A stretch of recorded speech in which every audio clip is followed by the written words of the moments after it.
దేవుని ఘనమైన నామమునకు స్తోత్రములు. ఈ వాగ్దానం వింటున్న మీకందరికీ మన ప్రభువును ప్రియ రక్షకుడైన యేసుక్రీస్తు నామములో శుభములు, మా హృదయపూర్వకమైన వందనములు తెలియచేస్తున్నాం. ఈరోజు దేవుని వాగ్దానం కీర్తనల గ్రంథం 31వ కీర్తన 21వ వచనం. యెహోవా తన కృపను ఆశ్చర్యకరముగా నీకు చూపును. ఈ మంచి వాగ్దానం వింటున్న మనందరి వెనుకడిలో మన మంచి దేవుడు నెరవేర్చునుగాక. ఆమేన్.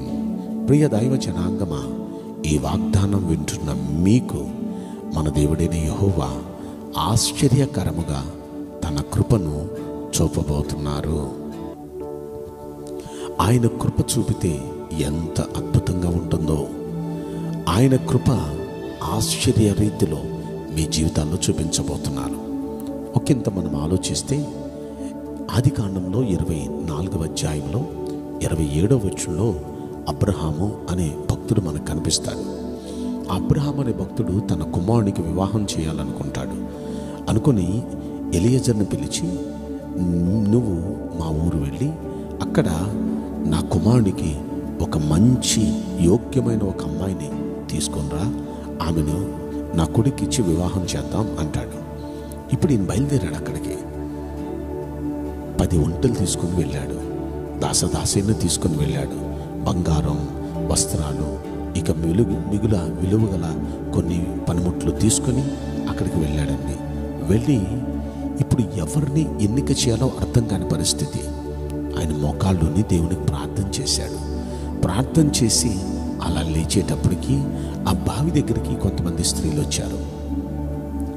ఈ స్త్రీల్లో ఎవరిని ఎన్నిక చేసుకోవాలో అర్థం కావట్లేదు. అప్పుడు ఈయన ఒక కోరిక కోరాడు. అయ్యా, ఇప్పుడు ఈ ఆడపిల్లల ముందుకు వెళ్ళి, అమ్మా దావేస్తుంది, నాకు కాసిన మంచిళ్ళు పోస్తారా అంటాను. ఇందులో ఏ అమ్మాయి అయితే ముందుకొచ్చి నీకు పోస్తాను, నీతో వచ్చిన ఒంటెలన్నింటికి పోస్తాను, నీతో వచ్చిన మనుషులని అందరికీ పోస్తానని ఏ అమ్మాయి అంటుందో ఆమె నా యజమానుని కుమారునికి భార్యగా ఉంటుంది అని దేవుణ్ణి ప్రార్థించి వెళ్ళాడు. ప్రార్థన ఎంత గొప్పదంటే, ఈయన ప్రార్థన చేసి ఈయన మనసులో ఇలా జరిగితే బాగుండును అని అనుకొని వెళ్ళాడు. ఈయన వెళ్ళినప్పుడు అక్షరాల అలాగే జరిగింది. ప్రార్థన అంత గొప్పది. అయితే ఆ తర్వాత ఏం జరిగిందంటే, ఇప్పుడు నీళ్లు తాగిన తర్వాత, అమ్మ మీ ఇంటికి తీసుకొని వెళ్తావా? కుదరదండి, మా నాన్నగారు ఒప్పుకోరనలేదు. అలాగేనయ్యా అని తీసుకెళ్ళింది. తీసుకువెళ్ళిన తర్వాత అప్పుడు వాళ్ళు బయట ఉన్నారు. తండ్రి అన్నయ్య, అమ్మాయి తండ్రి అన్నయ్య బయటకు వచ్చి, యెహోవా చేత ఆశీర్వదించబడిన వాళ్ళారా, ఏంటి బయటే నిలబడ్డారు, లోనికి రండి అని వారిని లోనికి తీసుకువెళ్ళి కూర్చోబెట్టి సకల మర్యాదలు చేసిన తర్వాత అప్పుడు అంటున్నారు, యెహోవా నా యజమానునికి తన కృపను చూపుట ఇంకా మానలేదు. అంటే దేవుడు తన కృపను చూపితే పనులు ఎంత సింపుల్గా అయిపోతాయి, ఎంత తేలిగ్గా అయిపోతాయి. అసలు ఆయన ఎలా అనుకుంటే అలాగే జరుగుతున్నాయి. ఎక్కడికి వెళ్ళినా అనుకూల పరిస్థితులు, ఎక్కడికి వెళ్ళినా అనుకూల పరిస్థితులు. ఎంత అద్భుతంగా అంటే, ఇక్కడ ఈ అమ్మాయికి నచ్చినట్టు చేశాడు. ఈ అమ్మాయిని తనతో పాటు పంపించాడు తండ్రి. పంపించిన తర్వాత అమ్మాయిని తీసుకొని వెళితే అక్కడ దారిలో ఉండగానే ఇస్సాకు చూచాడు. ఎంత చక్కగానో నచ్చింది. తండ్రి అయిన అబ్రహాం గారికి చూచాడు. అక్కడ కూడా ఎంతో చక్కగా అందరికీ నచ్చింది. అన్ని పరిస్థితులు అనుకూలింపజేశాడు.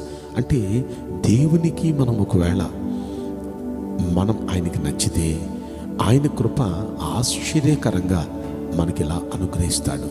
దావీదుకు అలాగే కృప చూపించాడు. అలాగే అబ్రహాము విషయంలో మనం చదువుకుంటున్నాం. ఈ అబ్రహాముకి ఎంతటి కృప, ఎలా పరిస్థితులు అనుకూలపరిచాడు చూచారా? దావీదు విషయంలో కూడా అంతే కదా. దావీదుని గురించి మనం పరిశీలిస్తే తన కుమారుడు అతని గురించి అంటున్నాడు. రాజుల మొదటి గ్రంథంలో 3వ అధ్యాయంలో 6వ వచనంలో మనం పరిశీలిస్తే అక్కడ దావీదుని గురించి తన కుమారుడు అంటున్నమాట, అయ్యా నా తండ్రి మీ దాసుడు నీ దృష్టికి ఇష్టడుగా ఉన్నాడు, యథార్థమైన మనస్సు గలవాడే ప్రవర్తించాడు కనుక అతని పట్ల నీవు పరిపూర్ణమైన కటాక్షం అనుగ్రహించి ఈ మహాకృపను చూపావయ్యా అంటున్నాడు. మహాకృప, ఆశ్చర్యకరమైన కృప. తన కుమారుడిచ్చాడు. కుమారుడు కూడా ఇంకొక 40 సంవత్సరాల యుద్ధం అనేది లేకుండా ఎంతో ప్రశాంతంగా, ఎంత ఆశ్చర్యం అండి. ఇలా మనం పరిశీలిస్తే దేవుడు తన కృపను అబ్రహాం పట్ల చూపటం మానలేదు, దావీదు పట్ల చూపటం మానలేదు. ఈ రోజున ఆశ్చర్యకరమైన ఆయన కృపను ఈ వాగ్దానం వింటున్న ప్రతి ఒక్కరి జీవితంలో ఆయన తన కృపను చూపించబోతున్నారు. ఆ కృప మన పట్ల చూపిస్తే ఆశ్చర్యకరమైన సహాయం కూడా మనకు దొరుకుతుంది. కాబట్టి ఈరోజు ఈ వాగ్దానం వింటున్న మీలో, మనలో ప్రతి వ్యక్తి పట్ల దేవుడు తన ఆశ్చర్యకరమైన కృపను అనుగ్రహించి ఆశ్చర్యకరమైన సహాయం మనందరి జీవితాల్లో మన మంచి దేవుడు జరిగించునుగాక. ఆమేన్. నేను మీకోసం ప్రార్థన చేయబోతున్నాను. పరిశుద్ధుల ప్రేమగల యేసురాజా, మీ పరిశుద్ధ బంగారు పవిత్రమైన నామమునకు నిండు మనసుతో కోట్ల కొలదిగా స్తుతులు, స్తోత్రములు, వందనాలు చెల్లిస్తున్నాం. ఈ వాగ్దానం వింటున్న ప్రియుల జీవితంలో దయచేసి ఈ వాగ్దానం నెరవేర్చి ఆశ్చర్యకరముగా మీ బిడ్డల పట్ల కృప చూపించి మీరు మేలు చేయమని ఈ కొద్ది మనవులు నజరుడైన యేసుక్రీస్తు ప్రశస్తమైన నామములో మిక్కిలి వినయముతో ప్రార్థించి ప్రతిమలాడి వేడుకుంటున్నాం ప్రియ పరలోకపు తండ్రి. ఆమేన్. May God bless you all. Thank you.